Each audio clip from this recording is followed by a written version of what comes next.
Yet আমরা এখনো মানুষ হতে পারিনি, আমরা নিজেরাও পারিনি, চেষ্টা করছি, trying to B someone special. আমরা আপনাদেরকে অনুরোধ করি, এই পৃথিবীতে কেবলমাত্র একটি চাকরি করার জন্য, একটি ভালো ব্যবসা প্রতিষ্ঠান করার জন্য, অথবা এমপি হওয়ার জন্য, অথবা বড় কোনো জায়গায় শুধুমাত্র আমার নাম মানুষ জানবে এই কাজের জন্য আসি নাই। আমরা এসেছি এই পৃথিবীর অক্সিজেন গ্রহণ করছি, এই জমিনের মাটি ব্যবহার করছি, আমার মাথার উপরে আসমান ব্যবহার করছি। আমরা এই পৃথিবীর প্রতি আমাদের দায় আছে। আমরা এমন মেধাবী হব, এমন সার্টিফিকেট অর্জন করব, এমন পজিশন হোল্ড করব, যে পজিশন দিয়ে কেবলমাত্র আমি আমার জীবনকে ফুলে ফুলে সুশোভিত করব না, এই জাতির প্রতি, এই আসমান এবং জমিনের মধ্যবর্তী পৃথিবীর জন্য আমরা কিছু কন্ট্রিবিউট করব। আমরা কেবলমাত্র আমার জীবনকে সাজাবো না, আমার পাশের মানুষের জীবনকে সাজিয়ে দিব। আমি কেবলমাত্র আমার জীবনকে একটি লাক্সারিয়াস জায়গায় নেব না, আমি বস্তিতে পড়ে থাকা মানুষদের জীবনকে বস্তি থেকে মুক্ত করে একটা সুন্দর জীবন উপহার দেওয়ার সংগ্রাম করব। আমি কেবলমাত্র একটা এসি গাড়িতে নিজে চলবো না, যারা আজকে একটি টিন শেডের মধ্যে বসবাস করছে, টিনের ফুটো দিয়ে যাদের ঘরে পানি পড়ছে, তাদের সেই টিনের ফুটো বন্ধ করার জন্য আমার হৃদয়ে একটা হাহাকার জাগ্রত হবে, এমন একজন মানুষ হওয়ার উদাত্ত আহ্বান জানাই। কেবলমাত্র মানুষের সম্পদ নিজের পকেটে ঢুকিয়ে কোটি কোটি টাকার লাক্সারিয়াস জীবন নিশ্চিত করব না, কানাডাতে বাড়ি করব না, মালয়েশিয়ায় বাড়ি করব না।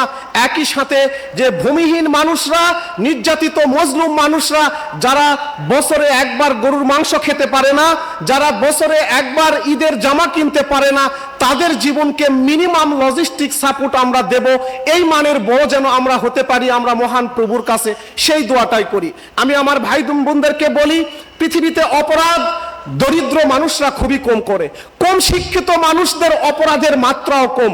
অপরাধ আমরা করি যারা কথিত ভদ্রলোক, যারা কোট পরি, টাই পরি, যারা ইংরেজিতে ফ্লুয়েন্টলি কথা বলি, যারা ফ্রেঞ্চ জানি, যারা পর্তুগিজ জানি, যারা বড় বড় ডিগ্রি অর্জন করেছি, আমরা তারাই ক্রাইমের সাথে বেশি জড়িয়ে গিয়েছি।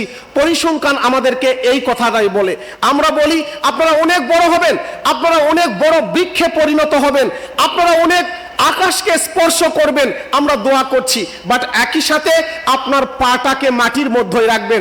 একই সাথে আপনি ভুলে যাবেন না, আপনার এই অর্জনের পিছনে আপনার বাবা মার এক নিরীহ চাওয়া ছিল, আপনার ফুফা ফুফু খালা খালুর এক নিরীহ চাওয়া ছিল। আপনি যে গ্রামের মাটিতে ধুলিকোনায় বড় হয়েছেন, সেই মাটির সন্তানরা আপনার জন্য চেয়েছিল, আপনাকে দোয়া করে দিয়েছে, আপনাকে একদিনের জন্য স্নেহ দিয়েছে। এই মাটির জন্য, আপনার গ্রামবাসীর জন্য, আপনার বাবা মার জন্য, আপনার প্রতিবেশীর জন্য, আপনার স্বজনের জন্য, আপনার গেটিং সামথিং স্পেশাল, আপনি তাদের জন্য কন্ট্রিবিউট করবেন। তাদেরকে ভুলে যাবেন না, তাদের পকেট কেটে নেবেন না, তাদের অধিকার নষ্ট করবেন না, তাদেরকে বেইজ্জতি করবেন না, তাদের মাথাকে নিচু করে দেবেন না। আজকের এই সংবর্ধনা অনুষ্ঠান থেকে আপনাদের জন্য আমরা এই সতর্ক বার্তাগুলোই উচ্চারণ করতে চাই। আপনাদের দেখে আপনার বাবা মা এখন যেমন গর্বিত, আপনি যখন দুনিয়ার বুকে একটু আধিপত্য পাবেন, দুনিয়ার বুকে একটু স্পেস পাবেন, তখন যেন দুনিয়াবাসী আপনাকে বলে আপনাদের জন্য আমরা গর্বিত। Today we are proud of you, but tomorrow the whole nation will be proud of you. আমরা এই প্রত্যাশায় ব্যক্ত করছি, চলুন আমরা অতীতকে ভুলে যাই। Let us forget and forgive hour past. Let us work together for the better future of our Bangladesh, for the better future of our Ummah.